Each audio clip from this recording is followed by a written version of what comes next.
Bismillahirrahmanirrahim. Assalamualaikum warahmatullahi wabarakatuh.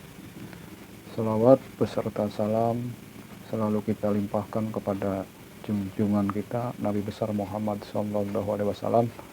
Semoga kita mendapat syafaat dan diberi keselamatan sampai di yaumul kiamah. Amin ya rabbal alamin. Alhamdulillah kita masih bisa bersua kembali bersama saya Rian Tani Pro. Salam Rian Tani Pro, salam Maduluran.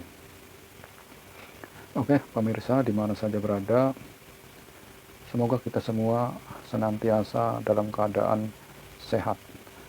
Sehat jasmani, sehat rohani.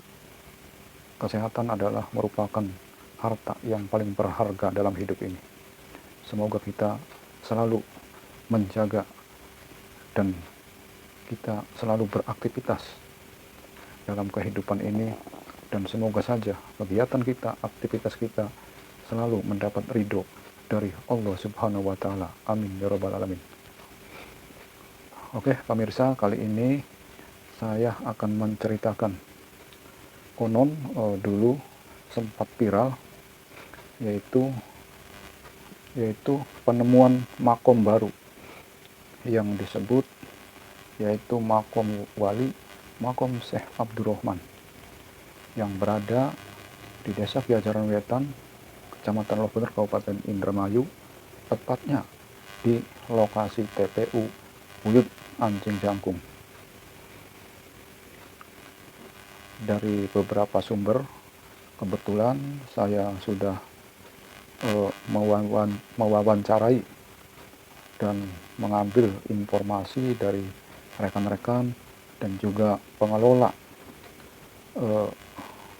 makom tersebut, yaitu Kang Ustadz Taufik. Sekarang saya akan menceritakan bagaimana alur ceritanya sehingga diketemukan makom tua yang diduga makom wali Syekh Abdurrahman Al-Baghdadi. Oke, pemirsa, sebelumnya saya minta dukungan, subscribe, like, share, dan komentar di bawah ini. Mudah-mudahan kita mendapat keberkahan. Amin ya rabbal alamin. Ya, pemirsa di mana saja berada, dulu sempat viral, yaitu konon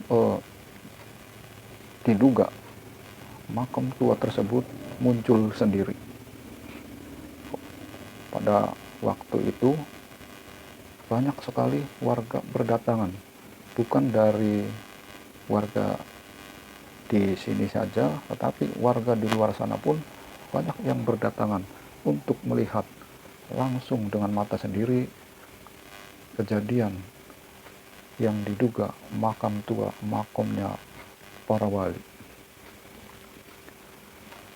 Dari cerita kita simpulkan, yaitu yang pertama, pada saat itu di Desa Kiajaran Wetan setiap tahun diadakan adat desa, yaitu adat unjungan, tepatnya di Buyut Anjing Jangkung.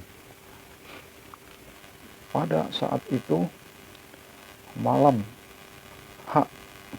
acara unjungan tersebut, panitia unjungan memanggil mubalek dari kota Cirebon, yaitu Kiai Abbas dari Buntet Cirebon. Dan pada malam itu Kiai Abbas datang sekitar jam 10:30, turun di lokasi dan langsung ceramah di depan warga yang sudah menunggu kehadiran beliau. Lalu Kiai Abbas berceramah dan memimpin tahlil bersama. Sebelum tahlil, Kiai Abbas menceritakan tentang kejadian di saat itu. Ketika turun dari kendaraan, Kiai Abbas konon menurut mata batin dan juga kemungkinan bisa berinteraksi dengan goib yang ada di situ. Konon kata Kiai Abbas disambut oleh sesepuh, konon sesepuh yang paling tertua di situ, yang memakai sorban putih dan juga menyambut dengan uluk salam, berbincang-bincang dengan Kiai Abbas, tentunya dalam mata batin mereka. Setelah Kiai Abbas menceritakan kepada halayak umum, dan setelah itu Kiai Abbas menceritakan dan berpesan kepada panitia tersebut. Diundanglah panitia dan menceritakan pesan-pesan yang disampaikan, pesan-pesan untuk disampaikan kepada warga sekitar sini. Pesannya diantara lain, yang pertama, tadi sesepuh di situ berpesan kepada warga sekitar agar kalau tahlil atau kirim doa di tempat lokasi buyut tersebut, meminta agar disebut dengan ila hadrati Syekh Abdurrahman. Beliau berpesan juga bahwa dirinya sebenarnya tidak mau dipanggil wali, tetapi banyak orang memanggil saya wali dan saya belum waktunya terbuka di sini. Dan yang kedua, pesan itu, lakukan khataman Quran di setiap malam Jumat Kliwon. Lalu berpesan lagi, dirikan tempat sholat di sini. Dan ditambah lagi pesan beliau, perbaiki jalan sekitar sini. Itulah pesan-pesan yang disampaikan kepada panitia, sehingga panitia pun terketuk untuk mengetahui siapa sebenarnya dan di mana tempatnya. Singkat cerita, setelah acara selesai dan panitia menambah semangat dalam pencarian dan penelusuran makam tersebut. Konon disinggung oleh panitia sebelumnya pun ada sedikit firasat bahwa benar adanya di sini ada makam tertua yang masih tersembunyi. Ya, oke pemirsa, itulah sedikit cerita tentang kejadian saat itu. Setelah selang beberapa tahun dan panitia tadi yang sempat diberi pesan sudah melakukan khataman Quran setiap malam Jumat Kliwon dan juga selalu dikirimi doa ila hadrati, dan juga alhamdulillah pada saat itu jalan sudah diperbaiki dan sampai lokasi makam, lokasi TPU Buyut Anjing Jangkung pun sampai dibangun gapura sampai pas melingkar kira-kira kurang lebih 2 hektar. Nah, singkat cerita, selang 4 tahun kurang lebih, ini bukan panitia tetapi warga desa. Warga desa ingin mengadakan yaitu acara mauludan.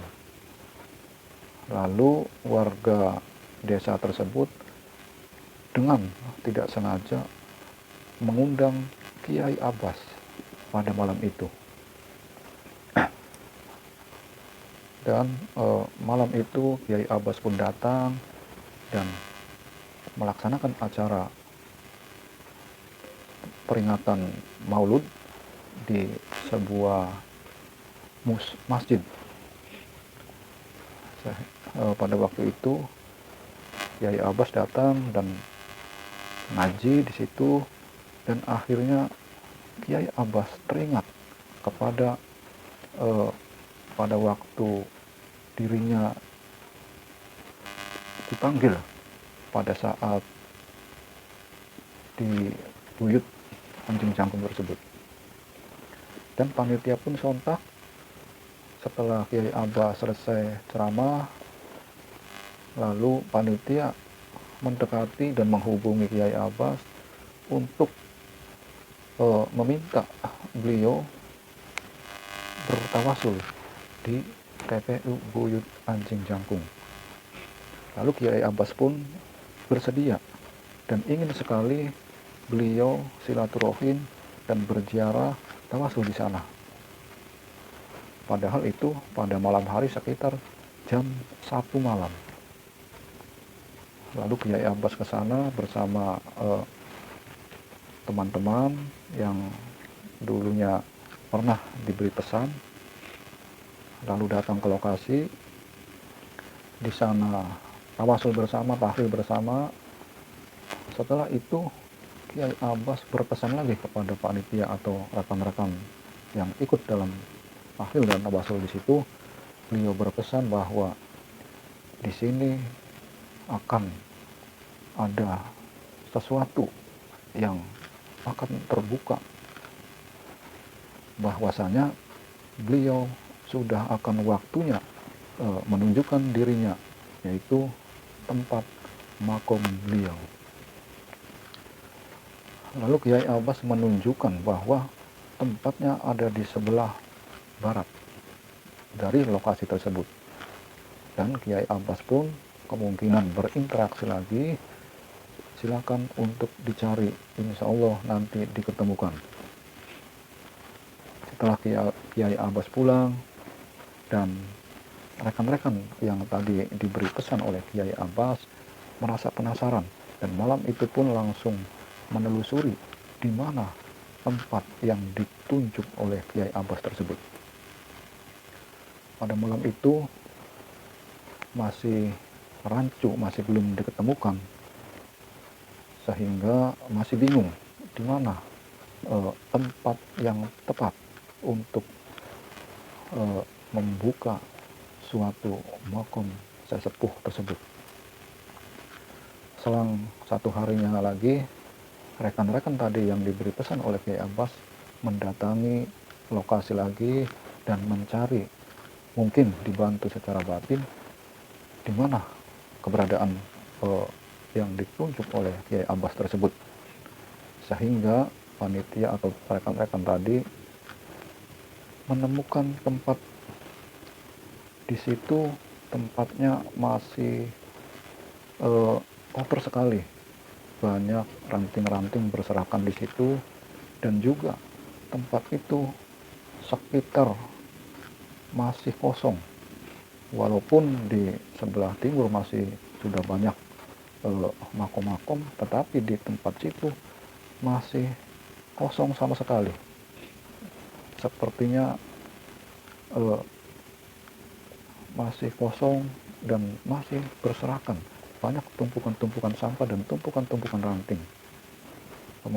Kemudian rekan-rekan panitia tadi menelusuri dan menemukan suatu keanehan.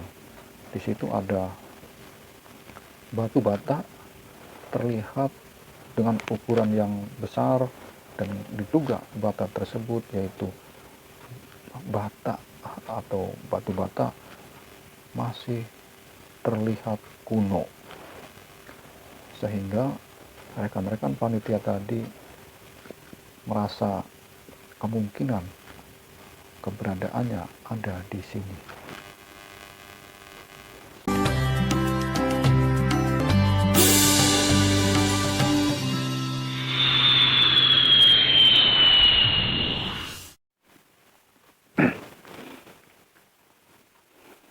Ya, pemirsa di mana saja berada, lalu teman-teman panitia tersebut akhirnya Setelah menemukan batu yang diduga batu kuno, batu bata kuno, sehingga panitia langsung terus menggalinya, menggali dan akhirnya benar dugaan rekan-rekan semua. Ternyata ada suatu makam yang panjang menghadap kiblat, dan diduga inilah makom Syekh Abdurrahman yang konon menurut pesan dari Kiai Abbas Buntet Cirebon. Dan sampai sekarang terlihat begitu megahnya, begitu kokohnya dari bangunan semula yang belum teratur, dan kini akhirnya banyak sekali donatur dan juga bantuan-bantuan dari warga sekitar, dan juga bahkan dari peziarah-peziarah pun yang dari Cirebon dan yang dari lainnya ikut berpartisipasi memberikan sumbangsih berupa tenaga dan juga berupa donatur untuk membangun makam ini. Ya, pemirsa, itulah sekilas cerita penelusuran diketemukannya makom tua yang konon disebut makom Syekh Abdurrahman Al-Baghdadi, yang sekarang dikelola oleh panitia yang dipimpin oleh Ustadz Taufik Tobroni dan teman dan rekan-rekan.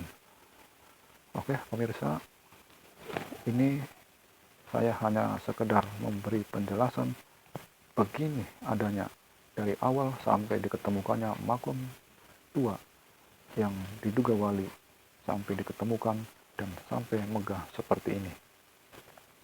Semoga bermanfaat, semoga kita selalu mendapat ridho dan selalu mendapat berkah, dan juga selalu meminta perlindungan dari Allah Subhanahu wa Ta'ala. Dan kita hanya bisa berusaha, dan kita wajib dan perlu berusaha mendekatkan diri kepada Allah Subhanahu wa Ta'ala. Itu saja pemirsa. Salam Rian Tanipro, salam meduluran. Saya akhiri. Wassalamualaikum warahmatullahi wabarakatuh.